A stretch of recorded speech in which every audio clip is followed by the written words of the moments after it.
And now on with Michael Oakeshott's essay on being conservative. And mind you, Michael Oakeshott was a 20th century figure, representative of classical conservatism. Because of the times, he uses the term man a lot to mean human beings or mankind, which I do not have a problem with whatsoever. So don't let that jolt you. If it normally jolts you, that's what he means. Anyway, so this is the second part of the reading. He starts off saying, changes then have to be suffered. And a man of conservative temperament, that is, one strongly disposed to preserve his identity, cannot be indifferent to them. In the main, he judges them by the disturbance they entail, and like everyone else, deploys his resources to meet them. The idea of innovation, on the other hand, is improvement. Nevertheless, a man of this temperament will not himself be an ardent innovator. In the first place, he is not inclined to think that nothing is happening unless great changes are afoot, and therefore he is not worried by the absence of innovation. Further, he's aware that not all innovation is in fact improvement, and he will think that to innovate without improving is either designed or inadvertent folly. Moreover, even when an innovation commends itself as a convincing improvement, he will look twice at its claims before accepting them. From his point of view, because every improvement involves change, the disruption entailed has always to be set against the benefit anticipated.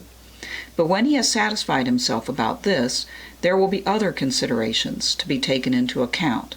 Innovating is always an equivocal enterprise, in which gain and loss, even excluding the loss of familiarity, are so closely interwoven that it is exceedingly difficult to forecast the final upshot. There is no such thing as an unqualified improvement, for innovating is an activity which generates not only the improvement sought, but a new and complex situation of which this is only one of the components. The total change is always more extensive than the change designed, and the whole of what is entailed can neither be foreseen nor circumscribed. Thus, whenever there is innovation, there is certainty that the change will be greater than was intended, that there will be loss as well as gain, and that the loss and gain will not be equally distributed among the people affected. There is the chance that the benefits derived will be greater than those which were designed, and there is the risk that they will be offset by changes for the worse. Again, this is great Burkean conservatism. Basically, it's the attitude of humility, of knowing that every change that takes place, even if it's designed by a person who thinks they're a genius, is going to have unintended consequences you can't possibly anticipate, and so therefore one should always go into change with an attitude somewhat of caution, and understand that even if it's absolutely necessary, it's going to cause disruption. If you understand that, then you can anticipate it and perhaps do something about it. But time and time again, people go into change thinking that they're absolute geniuses and that it will be perfect this time.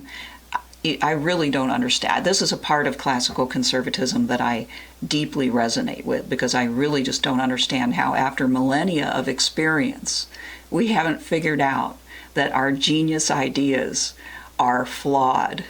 I just don't get it. We have to be living in the childhood of mankind. All right, so he goes on. From all of this, the man of conservative temperament draws from some appropriate conclusions. First, innovation entails certain loss and possible gain. Therefore, the onus of proof to show that the proposed change may be expected to be on the whole beneficial rests with the would-be innovator. Secondly, he believes that the more closely an innovation resembles growth, that is, the more clearly it is intimated in and not merely imposed upon the situation, the less likely it is to result in a preponderance of loss. Thirdly, he thinks that the innovation, which is a response to some specific defect, one designed to redress some specific disequilibrium, is more desirable than one that springs from a notion of generally improved condition of human circumstances, and is far more desirable than one generated by a vision of perfection. Consequently, he prefers small and limited innovations to large and indefinite ones. Fourthly, he favors a slow rather than a rapid pace and pauses to observe current consequences and make appropriate adjustments. And lastly, he believes the occasion to be important, and other things being equal, he considers the most favorable occasion for innovation to be when the projected change is most likely to be limited to what is intended and least likely to be corrupted and by undesired and unmanageable consequences. There we get the teaching of incremental changes, cautious, slow, reversible. If you understand how risky it is to make changes, you don't go into it with this attitude of all at once, but rather only change what is absolutely necessary and do so in a way with a mind ready to reverse or to change course if something doesn't work. From Lenin to the author of No Child Left Behind, we all, every single one of us, would do better to learn this lesson. The disposition to be conservative, then, is warm and positive in respect of enjoyment, and correspondingly cool and critical in respect of change and innovation. These two inclinations support and elucidate one another. The man of conservative temperament believes that a known good is not lightly to be surrendered for an unknown better.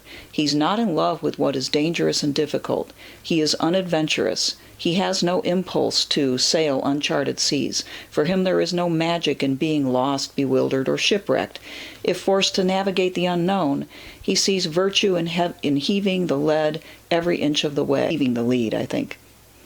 What others plausibly identify as timidity, he recognizes in himself as rational prudence. What others interpret as inactivity, he recognizes as a disposition to enjoy rather than to exploit.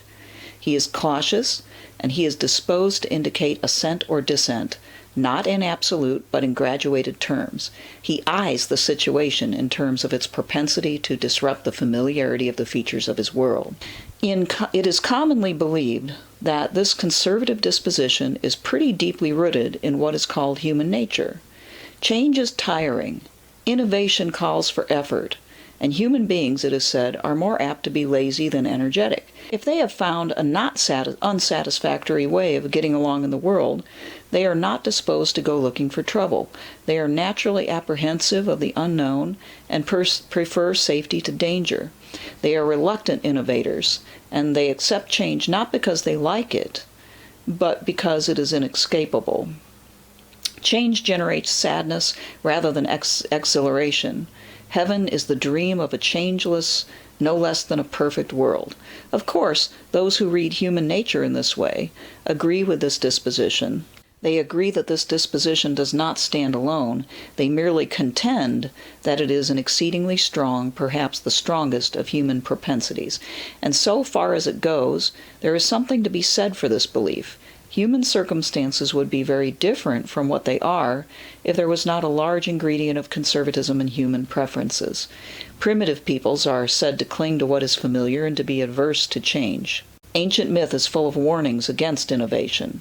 Our folklore and proverbial wisdom about the conduct of life abounds in conservative precepts. And how many tears are shed by children in their unwilling accommodation to change?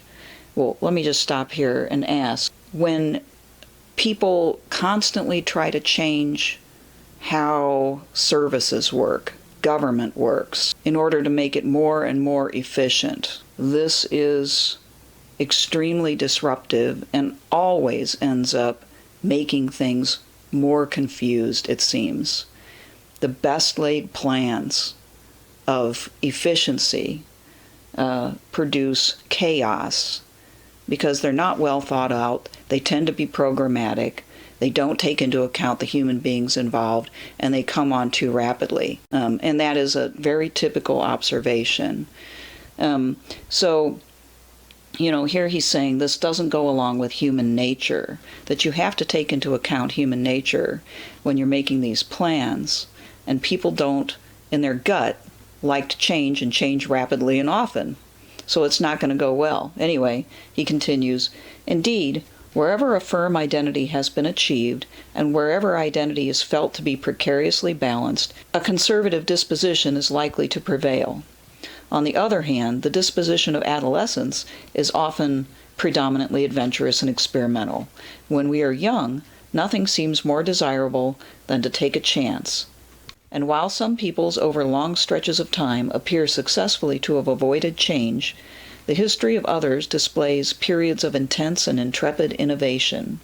There is, indeed, not much profit to be had from general speculation about human nature, which is no steadier than anything else in our acquaintance.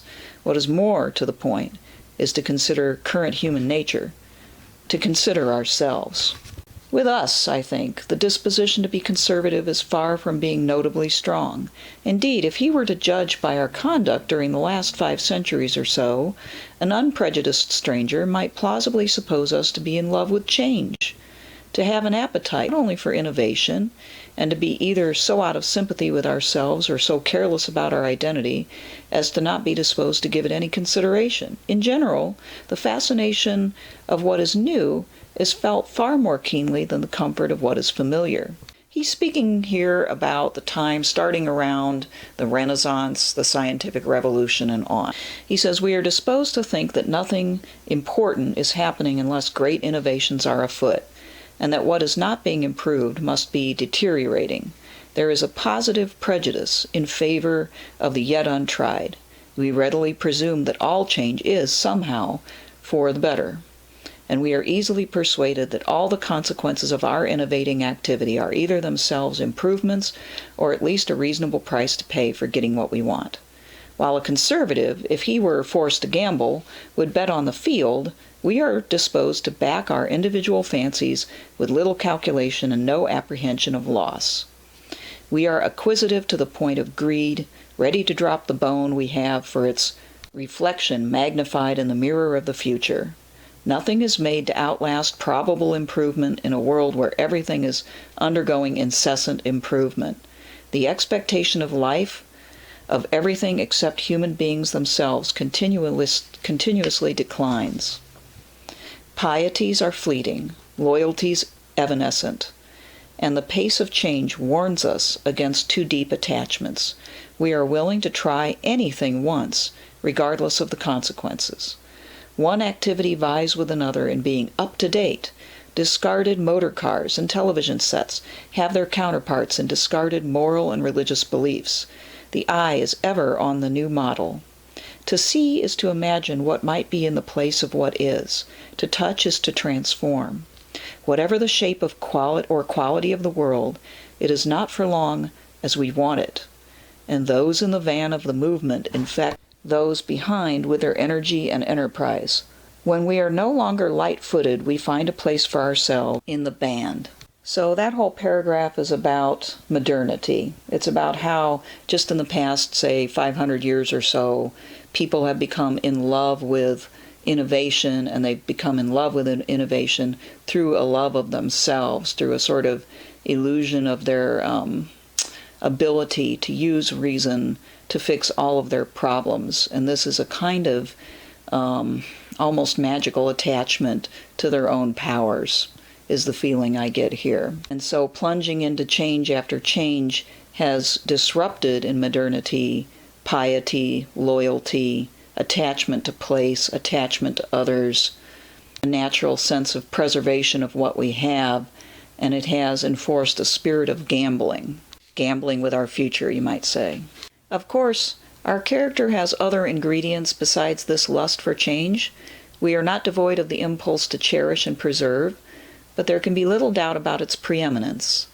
And in these circumstances, he says, it seems appropriate that a conservative disposition should appear, not as an intelligible or even plausible alternative to our mainly progressive habit of mind, but either as an unfortunate hindrance to the movement afoot, or to the custodian of the museum in which quaint examples of superseded achievement are preserved for children to gape at, and as the guardian of what from time to time is considered not yet ripe for destruction, which we call, ironically enough, the amenities of life. So conservatism appears as the musty old professor-looking dude with the tweedy jacket with the, the elbow pads. The guy who's sort of living out a role, perhaps. These aren't always old people either. From an earlier age, the person who sort of clings to old-fashioned, genteel customs and looks and things like that. That's the custodian of the museum. But he says, here our account of the disposition to be conservative and its current fortunes might be expected to end, with the man in whom this disposition is strong last seen swimming against the tide, disregarded not because what he has to say is necessarily false, but because it has become irrelevant, outmaneuvered, not on account of any intrinsic demerit, but merely by the flow of circumstances, a faded, timid, nostalgic character, provoking pity as an outcast and contempt as a reactionary. Nevertheless, I think there is something more to be said. Even in these circumstances, when a conservative disposition in respect of things in general is unmistakably at a discount, there are other considerations when this disposition remains not only appropriate but supremely so, and there are connections in which we are unavoidably disposed in a conservative direction. Well, next he's going to go into what those are, and so I'm going to save that for next time, and maybe we can see more clearly the place of this type of thinking in the larger context of our world when we read that next section.